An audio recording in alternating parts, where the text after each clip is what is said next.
Hey folks, Daily Landsblog for October the 26th, 2018. I have not actually spoken to you for, well, I guess since Sunday, because on Sunday we taped the Corey episodes and the one with my brother. And apparently, big numbers for Corey, eh, Case? Yeah, your brother didn't do as well. Well, Corey is, he's got something that mental health people want, right? You want more Corey Landsberg, don't you? You want Casey Landsberg too. You want me to grab the stick right there and turn it around. No, Huh? that would never happen. No, that would never You'd have happen. to pry it out of my. Well, also, it's not live. You just go, okay, well, fine. I'm done uploading it, so who cares? So we received a lot of private messages, and I try, if I'm going to discuss them, to make it general, so you're not invading anybody's privacy. So we received a message from a sibling of a person that struggles. Let's see if I can make this general enough.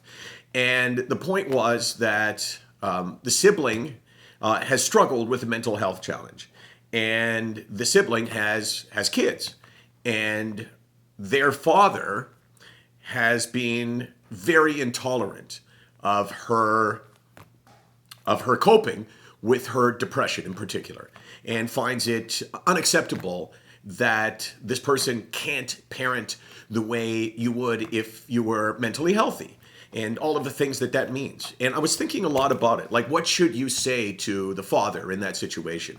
And I was thinking to my parents and my mom, who once asked me the question, like, depression, I don't understand. What is it that you're depressed about? Which is not evil. It's just lack of knowledge.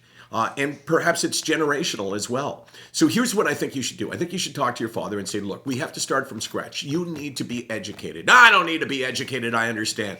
No, you need to understand this, because a lot of people are relying on you for support. And not only are you not supporting this person, but you are actually tearing them down. So what we're going to do is we're going to do a little seminar here, Dad. And we're going to spend an hour together 5 different times. And each time I'm going to come in and I'm going to present to you information that I have found on the internet. I'm also going to show you a video blog from a guy who talks about this. And even though he's going to be talking in generalities, he's going to be talking to you. And you know what? He understands why you don't understand. But Dad, think of this.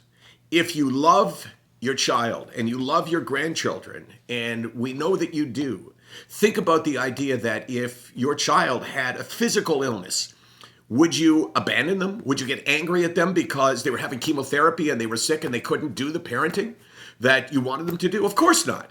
It's easy if you put it in that context. But what you have to learn is that mental illness is a, what, Case? Sickness, not a weakness. Not a weakness. And to the father who thinks that, so does half of the population of this country. It is that profound. It is that deep. It is that entrenched. And we can beat the stigma. But first, you got to admit it's the stigma. So, Dad, if you're watching this, the first thing you have to do is you have to say these words. You ready?